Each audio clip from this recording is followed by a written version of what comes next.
Hey everyone! Today we're going to talk about a controversial decision that Red Bull recently made, renewing Sergio Pérez's contract for 2025. Was it a good choice? We'll analyze Pérez's performance in recent races, the technical challenges Red Bull is facing with the RB20, and the growing threat from Ferrari and McLaren in the championship. There's a lot to discuss, so let's get started. But before we dive in, make sure to like this video and subscribe to the channel so you don't miss any updates and analyses on Formula One. Let's go! So folks, let's start by talking about Red Bull's big decision to renew Sergio Pérez's contract for 2025. This choice was quite surprising, especially considering the difficulties Pérez has been facing recently. Red Bull opted not to bring in Carlos Sainz, who is leaving Ferrari, to avoid reigniting past tensions between him and Verstappen. This decision has many implications, and the main question is Red Bull making the right choice by keeping Pérez?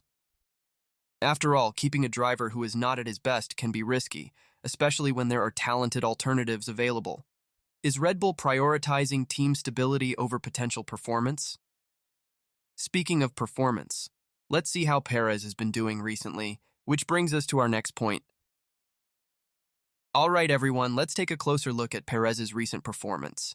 He started the 2024 season very well, reaching the podium in 4 of the first 5 Grands Prix and securing good results in the sprint races in China and Miami.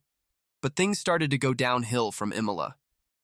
In Imola, he was eliminated in Q2 and only managed to recover to 8th place in the race. Then came Monaco, which was a complete disaster. Pérez was knocked out in Q1 and got involved in a major crash on the first lap with Kevin Magnussen. This crash not only ruined his race, but also caused significant financial damage to Red Bull, with estimated damages between $2 and $3 million. Pérez's inconsistent performance is becoming a burden, especially when the team needs solid performances to stay competitive in the championship. And this leads us to the next point, which is the technical challenges Red Bull is facing with the RB20. The team has had difficulties with the car's ability to handle bumps and jumps, especially evident at the Monaco Grand Prix. The car's setup simply couldn't cope well with the track's characteristics, resulting in below-par performance. To try and improve the car's compliance, the team made setup adjustments, but this compromised overall performance. The issue here is that to extract maximum performance from the RB20, the car ends up being very difficult to drive. This has particularly affected Pérez, who hasn't been able to adapt as well as Verstappen to the car's characteristics. And it's not just the car that's under pressure. With Ferrari and McLaren becoming increasingly competitive, Red Bull needs to solve these issues quickly to maintain their lead. This takes us directly to our next point, the growing threat from Ferrari and McLaren in the championship. These two teams have shown significant improvement, putting pressure on Red Bull in both the Constructors and Drivers Championships. For example, Ferrari is only 24 points behind Red Bull in the Constructors' Championship, and Charles Leclerc is 31 points behind Verstappen in the Drivers' Championship. This is a very small margin considering how much of the season is left. McLaren is also proving that they can't be underestimated, with solid performances and continuous improvement. With these two teams closing in, Red Bull can't afford to make mistakes or have drivers with inconsistent performance.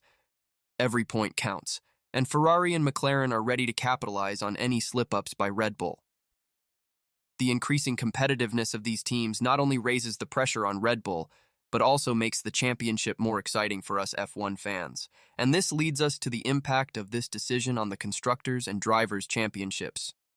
If Red Bull can't fix the RB20's issues and doesn't have a strong enough second driver to support Verstappen, they could lose their lead in the championships.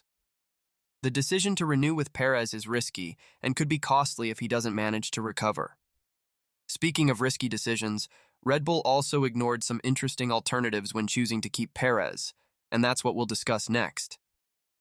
Let's now talk about the alternatives Red Bull ignored when deciding to renew with Sergio Pérez. One of the most obvious options was Carlos Sainz, who is leaving Ferrari. Sainz is a talented and experienced driver, but Red Bull chose not to bring him in to avoid reigniting the tensions he had with Verstappen during their Toro Rosso days. Another alternative was Yuki Tsunoda, who has been excelling in Red Bull's secondary team.